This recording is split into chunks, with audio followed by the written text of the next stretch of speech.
On November 24, 1971, the day before Thanksgiving, a quiet man boarded Northwest Orient Flight 305, Portland to Seattle. A short flight, ordinary passengers, ordinary weather. The man wore a dark suit, a white shirt, a black tie, sunglasses. Nothing about him stood out. And that was the point. After takeoff, he passed a note to a flight attendant. At first, she ignored it. She thought it was a phone number. Another routine moment.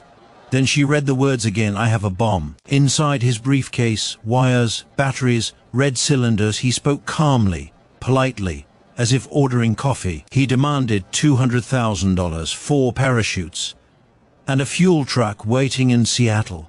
No threats, no panic, just certainty. The authorities agreed. The plane landed. Passengers were released safely. The money was delivered. The parachutes were placed on board. And then he asked the pilots to take off again. Southbound, low altitude, slow speed. Night fell. Rain poured. The forests below disappeared into darkness. Somewhere over the Pacific Northwest, D.B. Cooper stood up. He tied the money to his body. He adjusted the parachute. He lowered the rear stairs of the plane.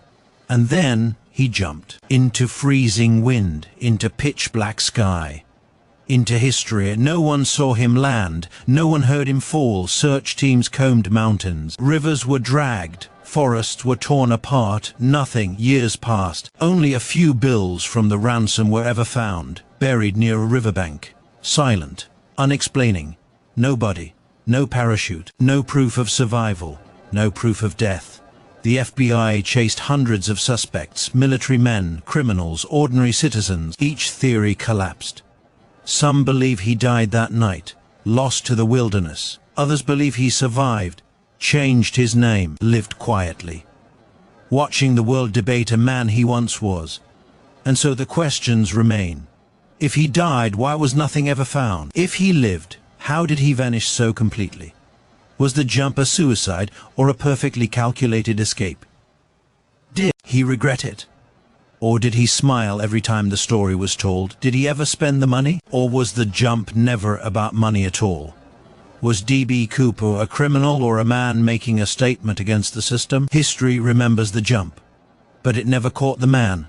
Some legends are born by chance, others are created by choice. D.B. Cooper didn't know he'd become history. He simply stepped into the dark and let the world wonder. The question is, when your moment comes, will you choose safety or will you choose to leap? If he survived that frozen night over forests and rivers, or if the shadows finally claimed him, where did he go? Who holds the secret of his disappearance?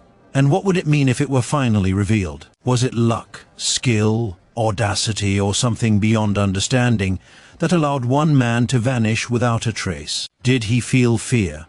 Or did he embrace the unknown as others cling to certainty? And what does his story teach us about courage, about risk, about the price of daring when the world expects you to stay safe? Some mysteries are never meant to be solved.